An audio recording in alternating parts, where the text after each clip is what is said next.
Welcome back to another episode of Rewiring Health. So excited to be joined by Kristi Sullivan. This is going to be such an amazing conversation, and I know it's going to serve everyone who's listening to this very well. So thank you so much for being here. Thank you, Kelly, for having me come here on this opportunity to speak to your audience. I'm excited.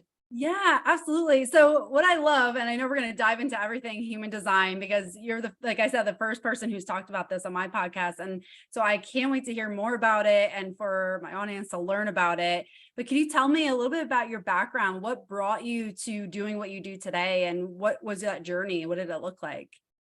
Yeah, sure. I would love to share that. And, for me, it really goes way back because I started a marketing career right after college, and I really enjoyed what I did.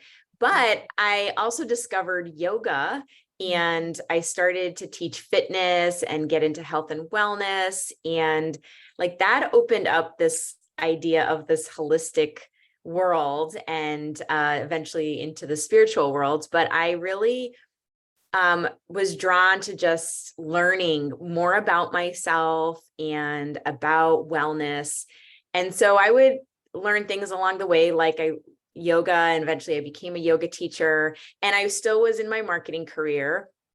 And then I joined a network marketing business for wellness and wanted to really make that successful. So that was a side hustle that I was doing, and I really was following the formula to try to make it happen.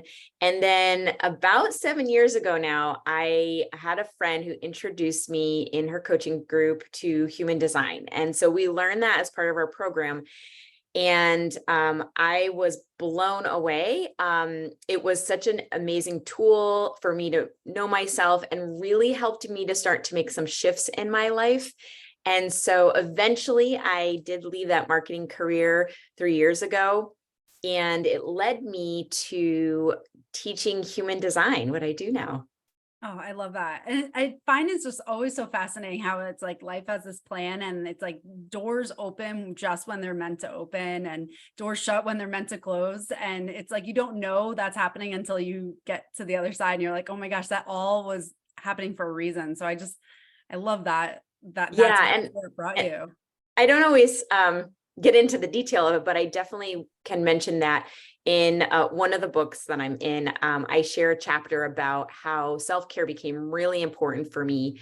And I think that's part of this program of learning human design, because self-care is really important for your energy. And we could talk about that more, but it was at a time that I was really facing some challenges in my marriage, in my job, and in my family. My father had Alzheimer's and was nearing his end of life. And it just really focusing on self-care was so key to me getting through that.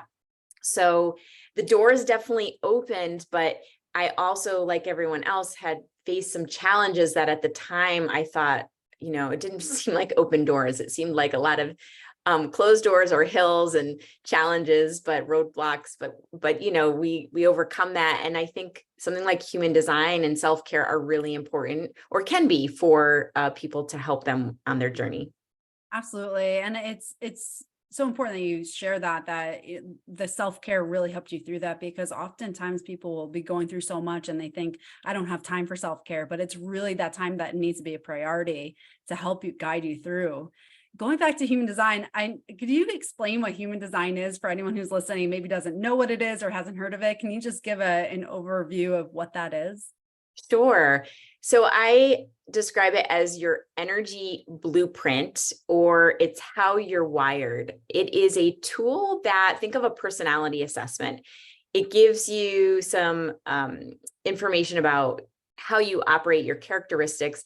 But the difference is that it's based on your birth date. So it is a blend of astrology, the chakra system, Kabbalah, I Ching, which are some ancient modalities, all related to alignment of planets. So it's on your birth date, as well as 3 months prior. And those two dates kind of give you a formula to imprint you and who you are. It's different than a personality assessment, though, because those are based on questions. And so those will take into account your upbringing, your life experiences, traumas, and just conditioning even that we all have. So when you look at human design, it's the core of who you are underneath those layers. So it's really deep, very fascinating, and a great complement to other development tools that you might use. Yeah, so interesting. Is it something that changes or evolves throughout our life, or is it like this is what you are at your core and this is who you come back to all the time?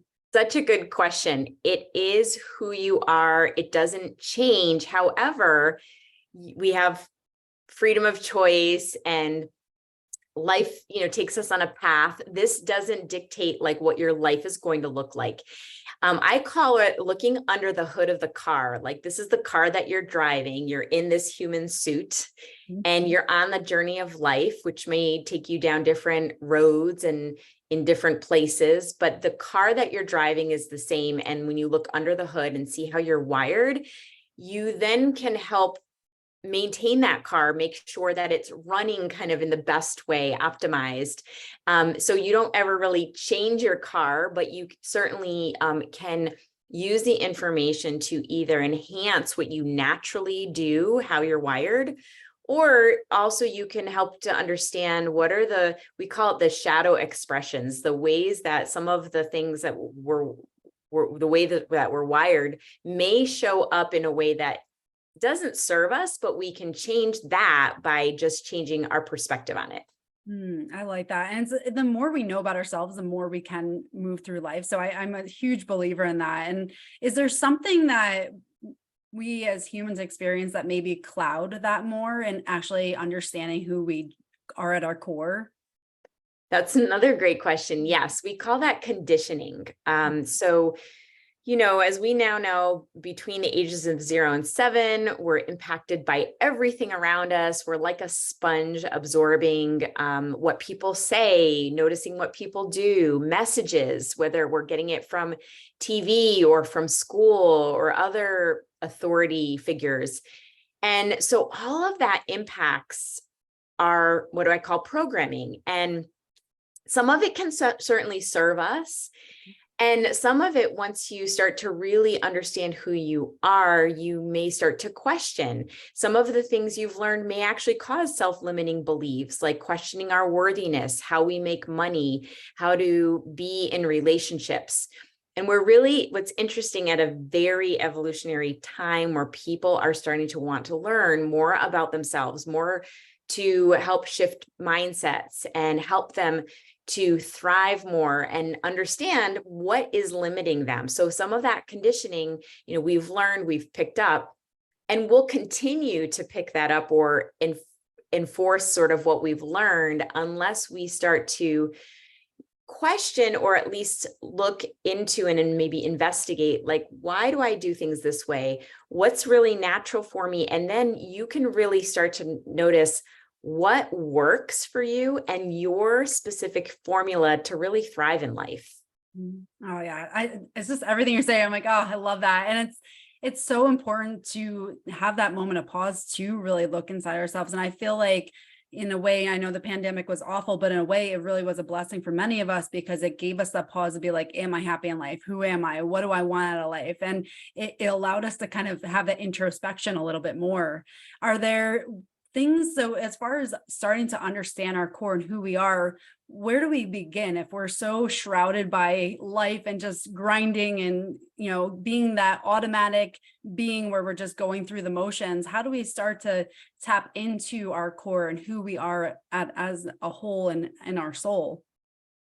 Yeah. So one way, of course, is I would recommend to look into human design. I always say it finds you at the right time. So if you're listening to this episode, it's found you because you're listening and learning about human design, and it may pique your interest. So if it does, there's a lot of information online that you can certainly look up. You can go to various websites and input your birth information.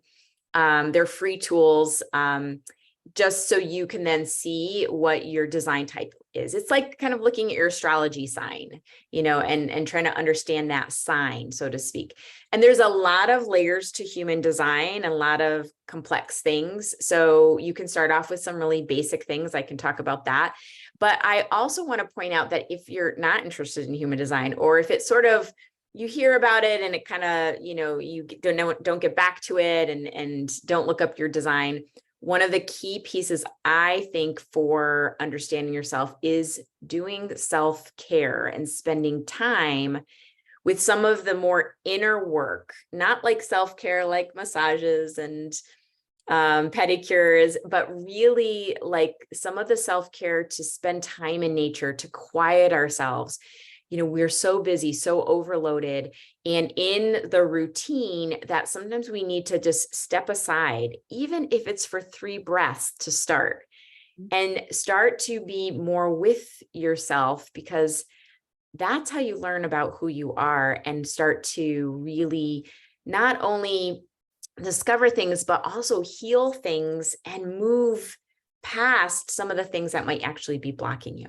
Yeah, thanks for differentiating that, because I do find that self-care gets kind of blurred, and I do see, and many people are like, oh, I went to the spa, I did take care of myself. It's like those things, oh, I did, get a facial or whatever. And it's like recognizing that the self-care there's so many versions of self-care that we can engage in. And it's like finding the one that's right for you. And it's not about overhauling your life. It's just integrating it in small steps. So thank you for sharing that, because I think it needs to be, we all need reminders. I think sometimes, even if you're in a good place, you always need these reminders of like, what are the steps towards really actually tapping into ourselves and actually taking care of ourselves.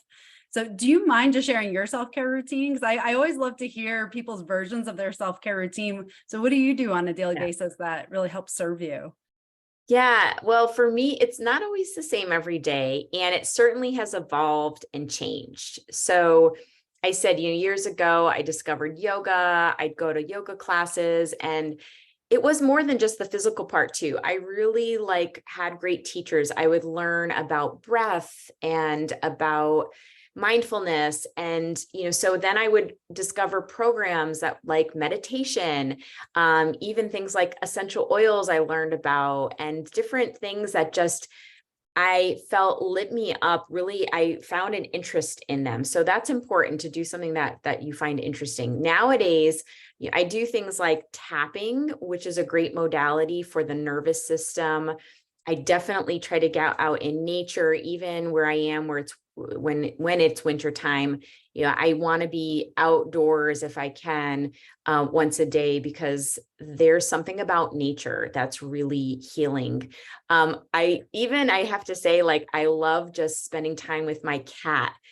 Animals can bring such a feeling of just calm and peace. And that's what I'm looking for right now in my life, is the ways to slow down, take some breaks, and know that I actually can be more productive, more successful, better in my relationships, in my business, with my family and with friends, when I'm taking some of that time to do some self-care. So things like tapping, working with other holistic practitioners is really powerful for me too.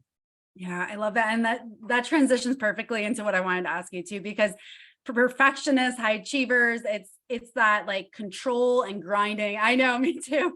It's like that control and grind where you feel like I have to keep going, keep going, keep going. And slowing down is really, really hard. It's like an active work to actually slow down and like just kind of surrender to things outside yourself. So how do we start to do that, where it's like you differentiate between surrendering, and because I feel like sometimes as like a high achiever perfectionist, it feels like when you take that moment to slow down, you feel like it's almost like a fear response where you're letting off the gas pedal and you feel like things will not go in the direction that you want them to. So Yeah. how do we it's a very fine line. Like, how do we navigate that, where we do the work, and we have to take action, but also surrender into the higher forces that are guiding us along?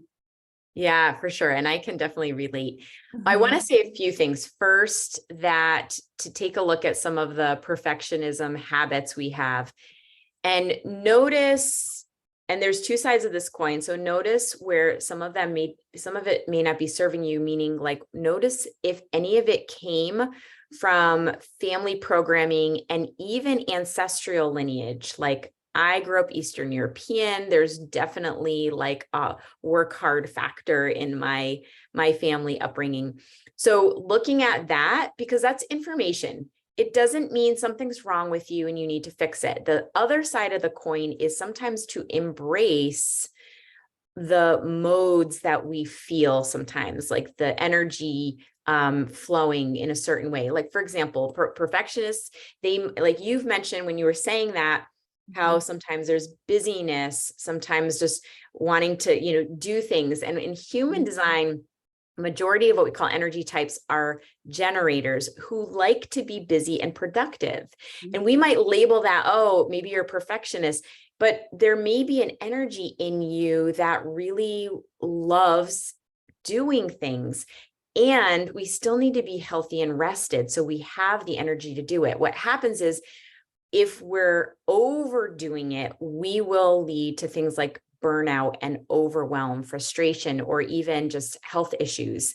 Things will want to slow us down because it's a signal that, not that we have to be slow, but we have to use our energy more mindfully and correctly. Yes. Oh my gosh. Speaking my language right there. It's like, it's so true. I mean, I can definitely resonate with that. I'm 100% better than I was, and I know so many people who are perfectionists because I work with them. It's like, that's the problem. It's like the norm or the baseline is just going. So it's like not knowing when to turn it off, and it feels almost uncomfortable to slow it down. So yeah, love that. I know you've talked about energy a lot, and I know energy plays such a huge role in just our life and our vitality and our ability to be present with others. How do we continually elevate our energy regardless of what's going on around us? So if we're experiencing things in our life that are giving us challenges and really are pulling us down, how do we harness that energy within us to continually rise up above it and elevate? Yeah. And one thing I want to mention too, it's related to that, and also what we were just talking about, is I think sometimes we have to sort of test things out and know that using our energy more correctly for who we are, and sometimes adding in those moments of slowing down. And there's a reason for it. But when you see the payoff, that's when your brain kicks in that, oh, maybe overdoing it, overworking, trying to control everything, work really hard, maybe, although it seems to work and we're told that's how to be successful, if we actually do things a little bit differently and notice that we're still getting success, and all of a sudden we have less overwhelm, our nervous system is more calm. So like you said, how do we rise to that? I think part of it is testing it out and seeing how it works for you when you put things into practice, like maybe starting to do a little bit more self-care, and know that that's actually going to shift your energy, even if you're not seeing it in a physical way or concretely, but it's an abstract thing. It'll change your energy, and that has a ripple effect for people around you and even things that are happening for you. So we test that out, do things like self-care, and just learning about who you are. That helps elevate, because what's happening is that you're evolving your brain, you're evolving the things that you know. And that's really, I think, what we're here for, is to learn more about ourselves, learn about how to connect more with others. But we do that by first connecting with ourselves, and how to make maybe the world a better place, even if it's just for our family to start, or for ourselves. So we kind of start inward and then it ripples outward. Yes, and evidence is so big, like what you speak of. The brain loves evidence, so once it has it, it's like game changer. Like it moves in that direction. So I love that you shared that, because that's been my experience, and the experience I've seen with many of the people I've worked with too. It's like you open the door the tiniest crack, and then it starts seeing that it can move in that direction. Yeah. Love Yeah. that. And to that point, I want to mention that, a little plug, that I've created this year a program with somebody where we bring together human design, which gives you information, kind of wakes up your brain to, wow, like, oh, that's who I am. That's really interesting. And then we marry that information with energy alignment. So like on opposite weeks, there's a conversation about human design. And then on opposite weeks, there's actually a practice of shifting your energy by doing things like I mentioned, tapping, or some energy shifting, like acknowledging what's in your ancestral lineage and doing some things to process that.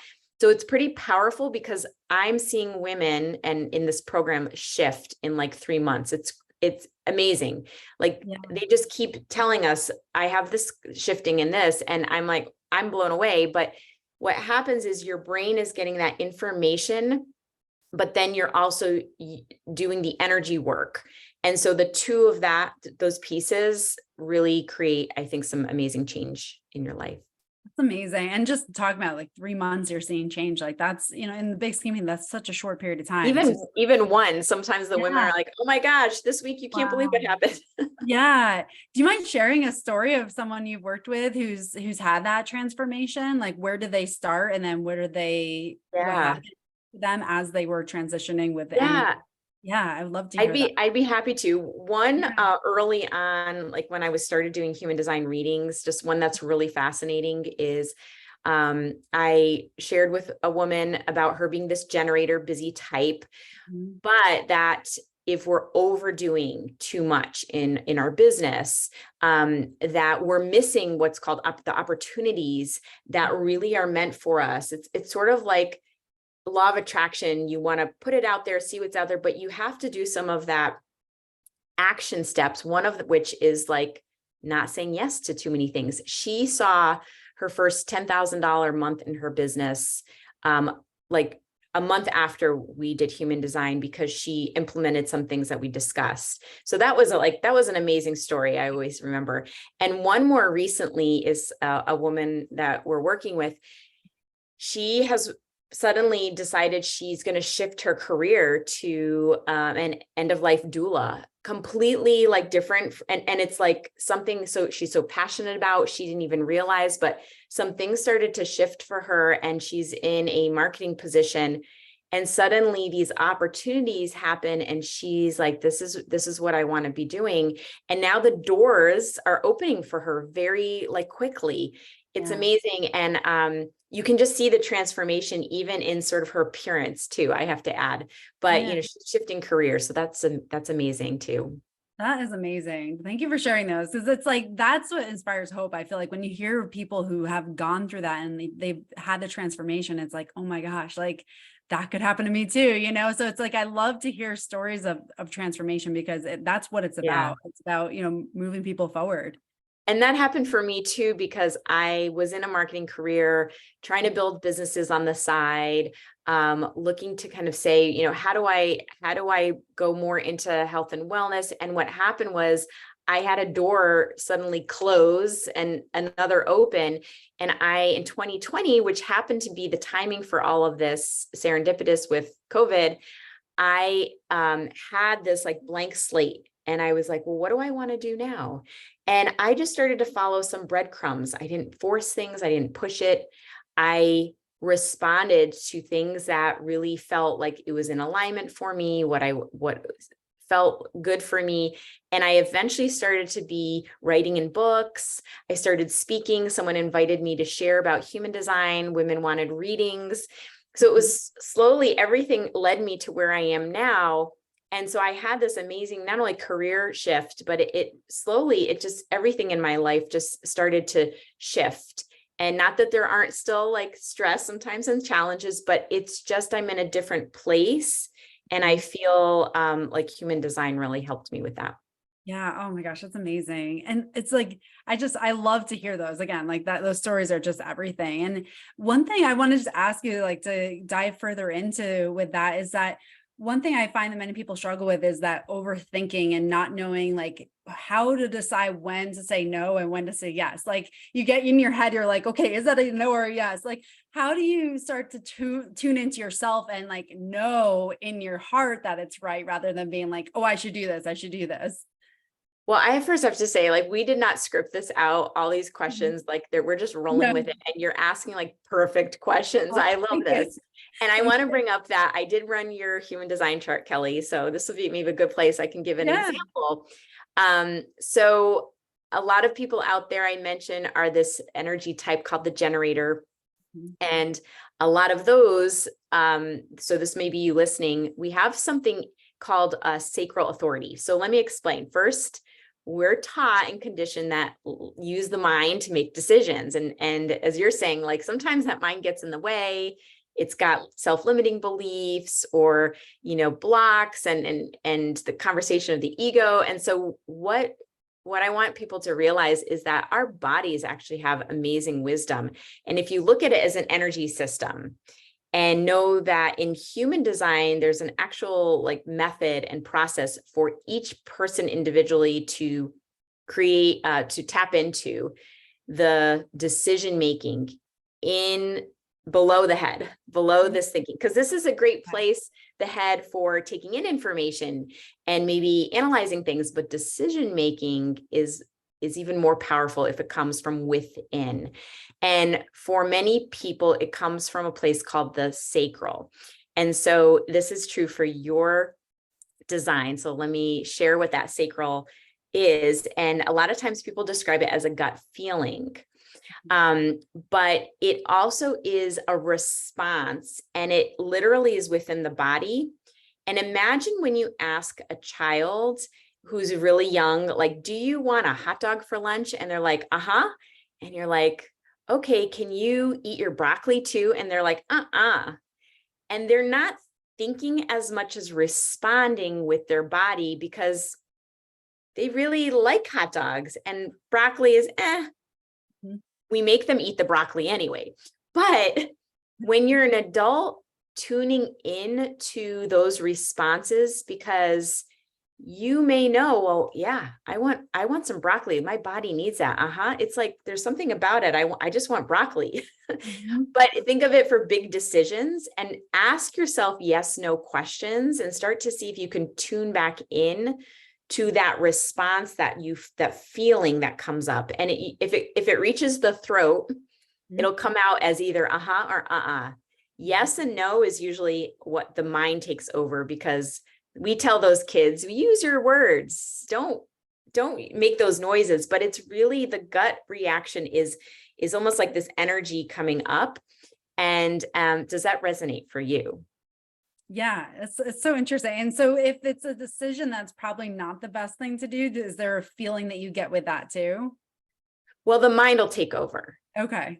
First of all, if it's not the best thing for you, your mind will want to try to come in and analyze, like, should I say yes? Should I say no? If it's not a then it's either we say a no or not now. Yeah. So the no is not so much a feeling, although it might for some people feel like, but then you go right into the head. Like if you're not feeling it, you go into the head and that's your signal that it's a no. But it's really, if it's not a hell yes, it's no or not now. Yeah. Interesting. So when you talk about feeling it in the body, like, is it like, what does that feel like? So what would you experience in the body if it was like a yes? Like, do you feel like butterflies, or like, what would that feel like? And that's where I think it's unique to each person. And if you have sacral authority, you will feel it from below, below the shoulders usually. And some people describe it, maybe it's the heart, but I think it's even lower than that, because according to the chakra system, the sacral chakra is around right below the belly. So you might feel it around the belly. We call it a gut response for that reason. And then if you don't have sacral, you may have something called an emotional response. And actually 50% of the population have this, where they actually need to sleep on it. They need to wait, because they may feel a yes. And again, it would come from this like lower sort of part of the body. It kind of lights you up as a yes. But if you have emotional, waiting to make sure you're riding an emotional wave, and you want to make sure that yes is consistent. So this is, we tell those folks, sleep on it, especially if you're buying a car. Like, don't buy it in the spur of a moment. Make sure it's a yes the next day for you. And then there's a few other authorities, but that's an example of like what you can discover with human design. And it really can help you with decision making and not saying yes to too many things. Yes. And that's, I think, what many people struggle with is that I have to do everything. And then it's like figuring out what's right for you versus it almost comes out of fear, because if you don't say yes, some things are going to not go well. So yeah, absolutely. I love that. And just giving people actionable steps towards understanding and tuning into themselves. So love that. One thing I mean, I feel like we hear a lot, and especially now I feel like, because there's so much more talk about energy and chakras and all that, when we talk about blockages. So when we have like something in our life that blocks our energy, or really we keep going back to, that's not a good place. How do we start to move past that so we can really just tune into ourselves without having the noise from things that may have happened in our life that are blocking us? Well, I would say, blocks serve a role. It Mhm. actually gives us information of areas maybe in our life that we do need to pay attention to. So first, to change the perception of like, oh, those are blocks, and we try to push them away or try to even sweep them under the carpet, ignore them. But really, there's information there. Those are good opportunities to maybe do some work, like even a self-care practice of just journaling on it. Sitting with it, like acknowledging that there's a part of you, even if it's programmed, that is creating what we feel like is that block. Because in that exploration and observation of it, then we move through it. Then we seem to, with more insight, start to suddenly notice other solutions that we're not thinking about. But because just being with it, we suddenly maybe have like this aha moment or this epiphany. Sometimes people, like in journaling, they'll journal things out, and looking at that, then they're like, wow, I didn't realize this is how I felt about it. And that acknowledgement is really part of the key, I think, of moving through that block, or I would say like working with the block. Yeah, so interesting. Yeah, and I love that too, the exploration of it, the curiosity, instead of like coming down, because I know sometimes people are like, oh, what's wrong with me? Why do I keep going back to this? But when we change our mindsets of making it that explorative curiosity thing, it's like it doesn't create this vicious cycle, and we can start to move through that. So Yeah. I love that perspective. And one other thing to say about it is that it's always served a purpose, usually for our nervous system, as well as just our survival techniques. It's about keeping us safe. So that block is thinking it's keeping us safe. And when we work in that 3-month program, for example, we call it giving that block or that part of you a new job role or description. It's not, putting it away under the carpet or trying to ignore that part. It's really taking that and saying, okay, this kept me safe for some reason. It served a purpose. But now what if I shift what that purpose is and, up level the job description? And then suddenly that block it shifts on its own, because you're giving the permission for it to serve a different purpose. Yes, it's so great. Instead of fighting it, because when we resist things, it persists. So when we can move through that, and like, I love how you give that analogy of giving a different job description. But no, I love that, because it just makes sense. Like, it still serves a role. It just has to serve a different role. So Yeah. love that.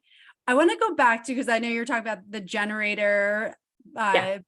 What are some other ones that exist in the human design, so that we can just kind of talk about that? So for anyone listening, they'd be like, oh, maybe that's me, so what are some other ones that exist?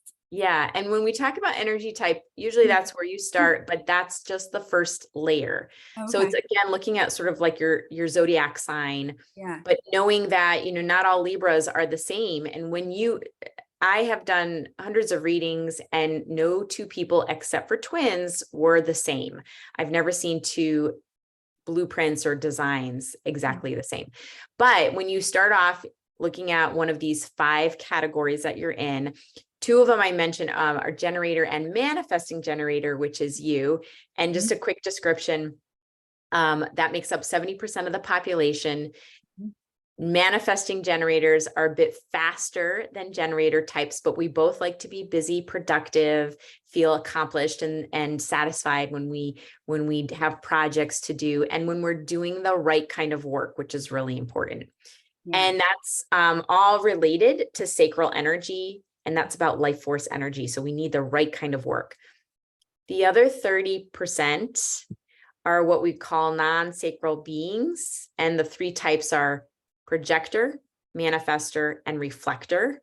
And they're a little more rare, especially projectors are 20%, manifestors are only 9%, and then reflector types are rare at 1%. But what they all share is they're all not meant to work as hard as generators. They can work productively in small spurts, but they need more downtime. And when I tell this to someone who's a projector or manifestor, they usually are like, oh my God, thank you for telling me that, because they get burned out by working maybe 9 to 5 or 12-hour days. If they shift their energy, again, they can still be productive, but in different ways. I was teaching a class the other day, and those types make really good like strategic thinkers and leaders, because they can sort of plug themselves in different roles while the generators are busy bees, and everyone serves a purpose. So just to know that there is about 30% of the population that they're conditioned to think they should be hardworking generators, but they really need more downtime.